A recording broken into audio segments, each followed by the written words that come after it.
35,000 feet above the Atlantic Ocean.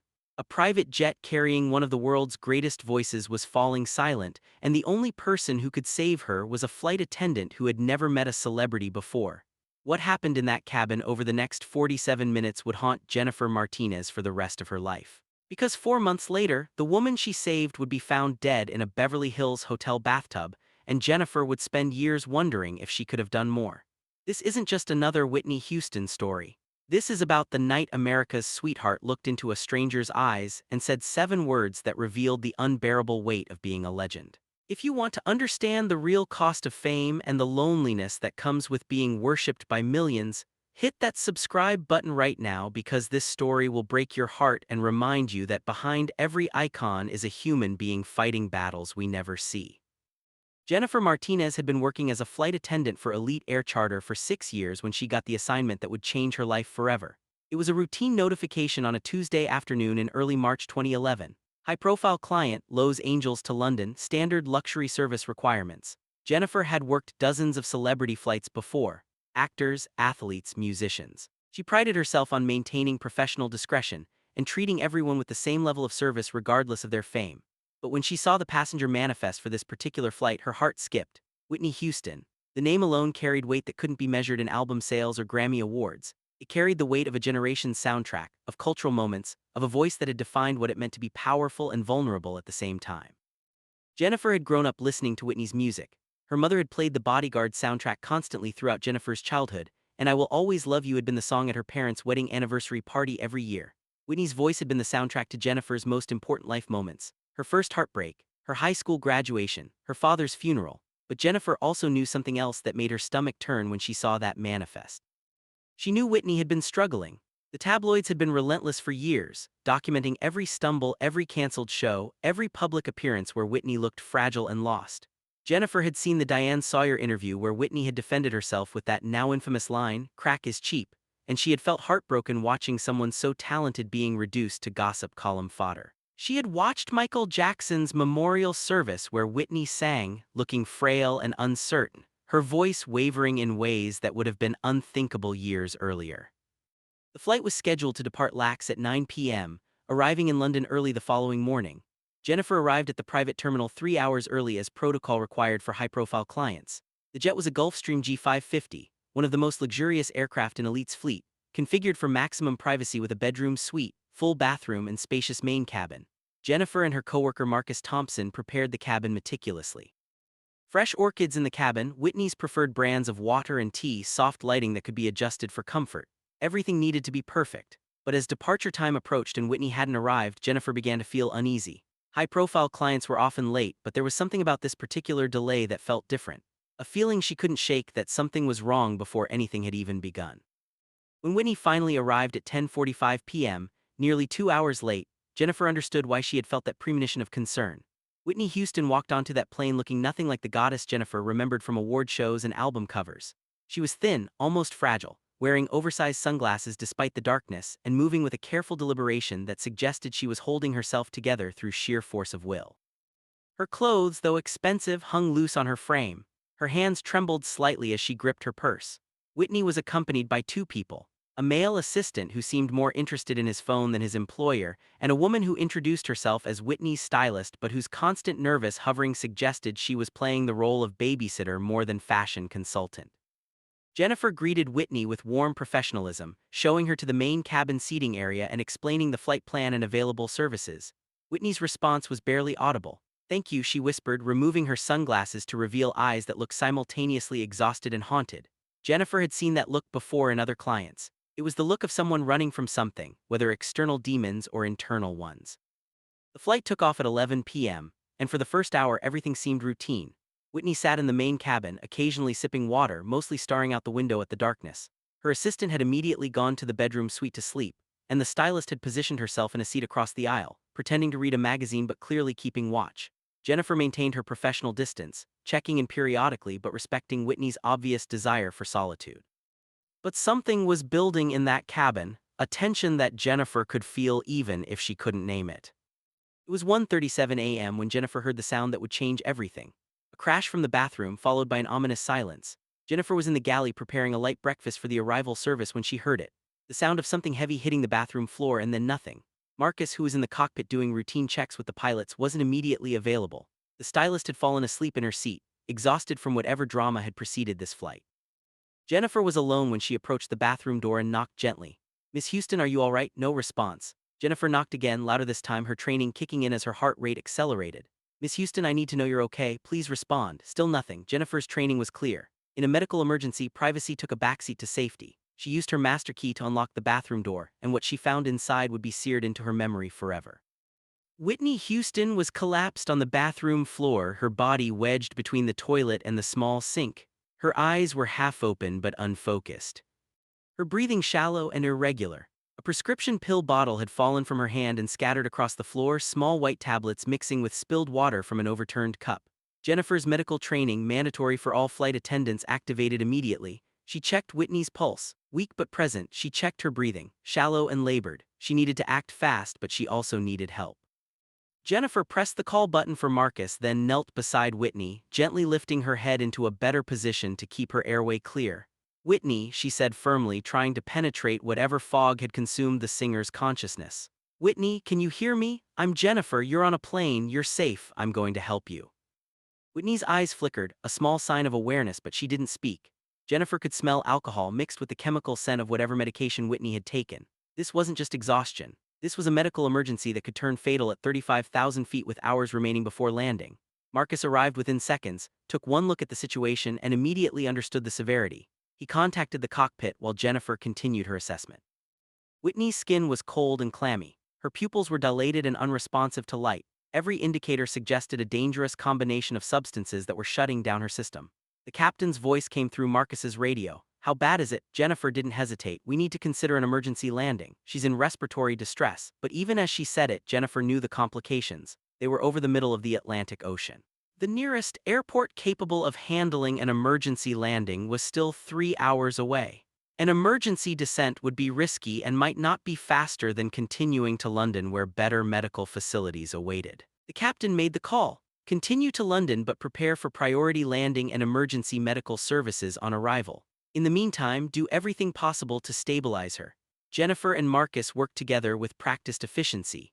They moved Whitney from the cramped bathroom to the main cabin, laying her flat on the floor where they could better monitor her vital signs. Jennifer elevated Whitney's legs to improve blood flow, ensured her airway remained clear, and began a protocol of regular vital sign checks. Marcus woke the stylist, who became hysterical when she saw Whitney's condition, confirming Jennifer's suspicion that this woman was more friend than employee and was intimately aware of Whitney's struggles. The assistant remained asleep in the bedroom, either genuinely exhausted or deliberately avoiding the crisis. But it was what happened next in the long hours of that transatlantic flight that would haunt Jennifer Martinez for years to come. As Whitney slowly regained consciousness, held in that terrible space between emergency and recovery, she began to talk. For 47 minutes, as the Gulf Stream cut through darkness above the Atlantic, Jennifer Martinez heard confessions no one was supposed to hear. Whitney Houston, in that vulnerable space where protective walls crumble, spoke truths that revealed the unbearable weight of being an icon. At first, Whitney's words were fragmented. Jennifer kept her talking, knowing consciousness was critical. "Whitney, stay with me. Tell me about Bobby Christina." At her daughter's name, something shifted in Whitney's face. Tears rolled down her cheeks, mixing with cold sweat. "She's all I have," Whitney whispered, her voice so different from the powerful instrument that had moved millions. "She's all I have, and I'm failing her." Jennifer held Whitney's hand, monitoring her pulse while providing human comfort. "You're not failing her, you're fighting." Whitney's laugh was bitter and heartbreaking. "You don't understand, nobody understands. They see Whitney Houston, the voice, the legend. They don't see how tired I am of trying to be what everyone needs me to be." Jennifer glanced at Marcus, who maintained professional composure but whose eyes revealed how deeply affected he was. Tasha, the stylist, sat nearby sobbing quietly, having clearly heard these confessions before but unable to stop them or help. "I'm so tired of fighting," Whitney continued, words becoming clearer as whatever she had taken wore off. "Every day is a fight. Fight to get out of bed, fight to face another day of judgment, fight to remember who I was before everything got so complicated. Do you know what it's like to have the whole world watch you fall apart?" Jennifer didn't have an answer. She was a flight attendant from Phoenix whose biggest crisis had been a difficult divorce. She couldn't comprehend Whitney's scrutiny, knowing every mistake would be headlines, every weakness photographed and dissected. But she could offer human presence, non-judgmental witness. "I can't imagine," Jennifer said honestly, "but I'm here now and you're not alone." Whitney looked at Jennifer with painful intensity. Her dilated eyes seemed to search for something. Absolution, perhaps, or just recognition of her humanity. When I was young, Whitney said, words coming faster like water breaking through a dam, singing was joy. Pure joy. My mother would play piano and I would sing, and it was just love. No pressure, no expectations, just the beauty of making music. When did it become a prison? Jennifer continued monitoring Whitney's vital signs while absorbing these confessions. Whitney's pulse was stabilizing, breathing becoming more regular, but the emotional purging seemed as necessary as physical recovery. The industry takes everything, Whitney continued. They take your voice, your time, your privacy, your family, and when you have nothing left, they wonder why you break. They call it a breakdown like you're defective, but nobody asks what broke you in the first place. Bobby loved me, Whitney said, her ex-husband's name emerging with complex emotion. People blame Bobby for everything, but truth is more complicated. We were both drowning and we pulled each other under, but at least with him, I didn't have to pretend to be perfect. Whitney's breathing hitched and Jennifer immediately checked her airway. But Whitney was crying now, deep sobs from somewhere beyond grief. Nobody understands what it's like to be loved for what you do but not for who you are. My voice is a gift and a curse. People love Whitney Houston the singer, but me, the person behind the voice, I don't think anyone has loved her in a very long time. The cabin fell silent except for jet engines and Whitney's quiet crying. Jennifer fought back her own tears. This wasn't the Whitney Houston she had idolized. This was a woman so broken by expectation and fame's isolation that she had nearly ended her life at 35,000 feet. I don't want to die, Whitney said suddenly, voice stronger but filled with desperate sincerity. But I don't know how to keep living like this. I don't know how to be what everyone needs and also just be me. Jennifer squeezed Whitney's hand. Then maybe it's time to stop trying to be what everyone needs. Maybe it's time to just be you. Whitney looked at Jennifer with an expression part hope, part disbelief. Just be me, she repeated softly. I don't even know who that is anymore. The 47 minutes ended when Whitney finally fell into natural sleep, vital signs stabilized and breathing regular. Jennifer continued monitoring her throughout remaining flight hours, but those confessions echoed in her mind. She had witnessed the complete unraveling of an icon, the moment when facade cracked and revealed the terrified, exhausted human being underneath. The Gulfstream touched down at London City Airport at 6:23 a.m. local time. Emergency medical services were waiting as promised, and Whitney was immediately transported to a private medical facility for evaluation and treatment. Jennifer gave a complete report to the paramedics, including details about the substances Whitney had taken, her vital signs throughout the flight, and her period of unconsciousness. Professional to the end, Jennifer maintained medical privacy and didn't mention the confessions she had heard. Those belonged to Whitney, shared in a moment of vulnerability that deserved protection. Before Whitney was taken away, still groggy but stable, she looked back at Jennifer. Thank you, she said simply, for saving my life. Jennifer wanted to say so much more. She wanted to tell Whitney that she was valuable beyond her voice, that she deserved rest and peace and love. She wanted to tell Whitney to get help, real help, before it was too late. But the moment passed and Whitney was gone, loaded into a private ambulance that would shield her from cameras already gathering. Jennifer filed her incident report with Elite Air Charter, documenting the medical emergency but keeping details minimal. Her supervisor praised her quick thinking and professional handling of a potentially fatal situation. A significant bonus appeared in her next paycheck, accompanied by a note thanking her for protecting both the client and company reputation. But Jennifer couldn't shake the memory of those 47 minutes. She couldn't forget Whitney's words, "I'm so tired of fighting." In the weeks that followed, Jennifer watched news reports about Whitney with new understanding. When tabloids speculated about her appearance or criticized a performance, Jennifer felt anger rise in her chest. These people had no idea what Whitney was battling. They had no idea how close she had come to dying over the Atlantic Ocean. Jennifer wanted to tell the world what she had witnessed, to defend Whitney against endless judgment.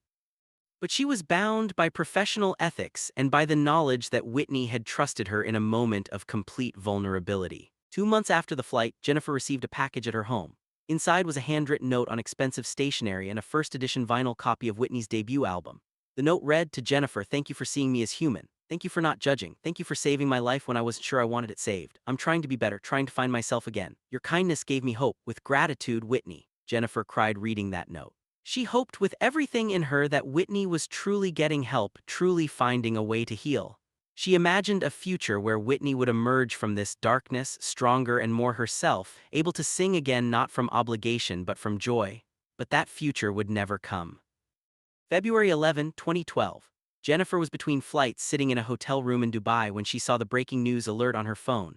Whitney Houston found dead in Beverly Hills hotel. Jennifer's scream brought hotel security running to her door. She couldn't breathe, couldn't think, couldn't process the reality that the woman she had saved just 4 months earlier was gone. Jennifer obsessively read every detail of Whitney's death. drowned in a bathtub at the Beverly Hills Hilton the night before the Grammys. Coroner's report would later reveal a combination of heart disease and cocaine use, but in those immediate hours, Jennifer could only remember Whitney's words from that flight. "I'm so tired of fighting." The guilt hit Jennifer like a physical blow. Should she have done more? Should she have reported Whitney's condition to authorities despite privacy concerns? Should she have found a way to reach out to Whitney after that flight to check on her, to somehow intervene in a trajectory that had ended in a hotel bathtub? Jennifer took an extended leave from Elite Air Charter. She couldn't imagine stepping onto another private jet, serving another celebrity, pretending everything was normal when Whitney Houston was dead at 48 years old. For months, Jennifer struggled with depression and guilt. She attended grief counseling, where she finally told the complete story of that flight to a therapist who helped her understand that saving Whitney once didn't make her responsible for saving her forever. But understanding intellectually didn't ease the emotional weight. Jennifer kept the vinyl record Whitney had sent her, but she couldn't listen to it. Every time she looked at Whitney's handwriting on that note, "I'm trying to be better," she felt the crushing weight of knowing how that story ended. The world mourned Whitney Houston's death with public displays of grief. Award shows paid tribute. Celebrities shared memories. Fans left flowers outside the Beverly Hills Hilton. But Jennifer mourned privately, carrying the weight of those 47 minutes when Whitney had revealed her soul to a stranger who couldn't ultimately save her from herself. Jennifer eventually returned to work, but she was changed forever. She handled every client interaction with deeper compassion, understanding that she never knew what battles people were fighting behind their public faces. She became an advocate for addiction awareness and mental health resources for people in high-pressure careers, speaking anonymously at support groups about the night she saved Whitney Houston's life but couldn't save her soul. Years after Whitney's death, Jennifer finally shared her story publicly, not for fame, but because the world needed to understand something crucial about Whitney Houston and fame itself. "People remember Whitney's voice, the scandals, the decline," Jennifer said in an addiction recovery podcast. "But I remember a woman so tired of being a legend that she nearly died to escape it. Someone who wanted to be loved for being human, not perfect." Whitney told me that hurt people and healed people heal people. But sometimes hurt people can't heal themselves no matter how much they want to. Sometimes the damage runs too deep, the world's expectations too heavy, the loneliness too complete. Jennifer keeps that vinyl record framed on her wall now, alongside Whitney's note. It reminds her of the night she saved a life and the devastating reality that sometimes saving someone once isn't enough. Every time Jennifer hears a Whitney Houston song, she hopes that wherever Whitney is now, she has finally found the peace that eluded her in life. Whitney Houston was tired of fighting. 4 months after Jennifer saved her life, Whitney stopped fighting. The world lost not just a voice, but a woman who desperately wanted to be seen as more than the songs she sang.